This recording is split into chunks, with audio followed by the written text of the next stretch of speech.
Doctor صاحب آپ کی جانب آتی ہوں. یہ جو اس بار IMF پروگرام جو ہم بیل آؤٹ پیکج کے لیے ڈیل کے لیے جو ہم کوششیں کر رہے ہیں obviously اس بجٹ پہ کہا جا رہا ہے کہ انفلوئنس ہوگا بہت زیادہ. کس طرح سے دیکھ رہے ہیں آنے والا بجٹ؟ دیکھیں آپ نے اپنے انٹرو میں جو ہیں وہ چند اہم چیزوں کو تو ہائی لائٹ کر دیا ہے, اس کو ریپیٹ کرنے کی ضرورت نہیں ہے. لیکن جو میں ایک بات کہتا ہوں اور وہ یہ ہے کہ آئندہ آنے والا بجٹ جو میں نے اپنی ریسرچ کی ہے, معلومات دی ہے, کیونکہ نظر آتا کچھ ہے اور اندر ہوتا کچھ ہے. آنے والا بجٹ عوام دوست نہیں ہوگا اور پھر ایک غریب آدمی کے لیے, عام آدمی کے لیے مشکلات کھڑی ہوں گی. چاہے وہ سیلز ٹیکس کا مسئلہ ہو جس میں اضافہ کیا جا رہا ہے. پہلے ہی آپ نے اتنے سیلز ٹیکس آپ لیتے ہیں, دنیا میں سیلز جنرل ٹیکس لیتے ہیں. جب دنیا میں جنرل ٹیکس لیتے ہیں تو پھر فیسلٹیز جو ہے نا وہ گاؤں میں گھر گھر تک دی جاتی ہے. وہاں مال بھی ہوتا ہے, بہترین یونیورسٹیز بھی ہوتی ہے, روڈ بھی ہوتا ہے, کمیونیکیشنز ہوتا ہے. لوگ وہاں سے موو نہیں کرتے اور وہیں کاروبار کرتے ہیں, اور جب وہ کاروبار کرتے ہیں تو پھر وہ انکم ٹیکس کا حصہ بھی بن جاتے ہیں. ہم تو یہاں پہ صبح 6 بجے اٹھتے ہیں, پانی نلکے سے نہیں گرتا ہے, اس کا بھی ٹیکس دیتے ہیں. ماچس کی تیلی چلاتے ہیں, ایک تیلی خریدتے ہیں 2 روپے کی, اس میں بھی ٹیکس ہم دیتے ہیں. 12 بجے رات تک ہم ٹیکس دیتے ہیں. اب آپ سوچ لیجئے کہ آپ کو فیسلٹیز کیا دی جاتی ہے.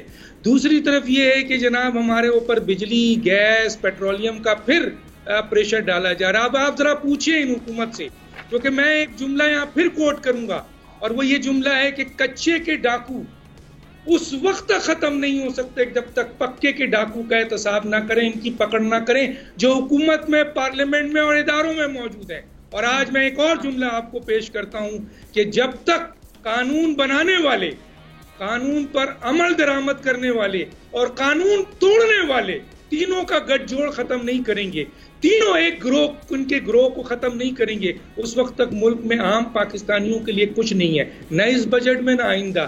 آپ یہ دیکھ لیجئے کہ FBR کا ادارہ ہے, دنیا کہتی ہے کہ آپ اس ادارے کو ختم کر دیں. اصلاحات کی بات کی جا رہی ہے, وزیر اعظم کہہ رہے ہیں, ہم بھی خوش ہو رہے ہیں. کیا FBR میں اصلاحات ہوئی؟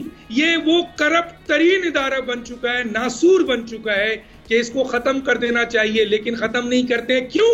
کیونکہ ادارے اگر کمزور ہوں, چاہے وہ نیب کا ادارہ ہو, چاہے وہ FBR ہو, چاہے FIA ہو, تو انہی حکومتوں میں بیٹھے ہوئے یہ بڑے پکے کے ڈاکوؤں کو, یا انہی حکومت میں بیٹھے ہوئے قانون توڑنے والے, قانون بنانے والے اور قانون پر عمل درآمد کرنے والوں کو فیور ملتی ہے. اب آپ یہ بتائیے کہ کہاں پر آپ جو ہے یہ ان کو, بھائی غریب آدمی ٹیکس دینے سے منع نہیں کرتا. جس طرح میں نے کہا صبح 6 بجے سے لے کر رات 12 بجے تک آپ کے 32 ٹیکس دیتا ہے. اب آپ ان سے پوچھئے کہ آپ ہر آمدنی پہ جو پاکستان میں کیا دنیا میں ہے, ہر آمدنی پہ جو مرکز اور صوبوں پہ ٹیکس کیوں نہیں لگاتے؟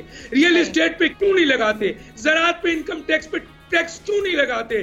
فائلر اور نان فائلر کا فرق آپ کیوں نہیں ختم کرتے ہو؟ کیوں نہیں سروسز سیکٹر پہ ٹیکس لگاتے ہو؟ کیوں نہیں ان بڑے لوگوں پر ٹیکس لگاتے ہو؟ کیوں نہیں؟ اس لیے کہ یہ بڑے لوگ ہی قانون بناتے ہیں, یہ بڑے لوگ ہی قانون توڑتے ہیں, یہ بڑے لوگ ہی قانون پر عمل درآمد کرنے کی ہمیں دیتے ہیں. غریب آدمیوں کے لیے اب بھی کچھ نہیں ہے. باقی یہ دندا گوری ہے اگر آپ کہیں تو میرے پاس اس سے بڑے بڑے الفاظ ہیں کہ 20 روپے میں پڑیں گے, پینشن تک پہ تو آپ ٹیکس آنے جا رہے ہو. بھائی سبسکرائب کریں اور بیل دبائیں تاکہ کوئی خبر رہ نہ جائے.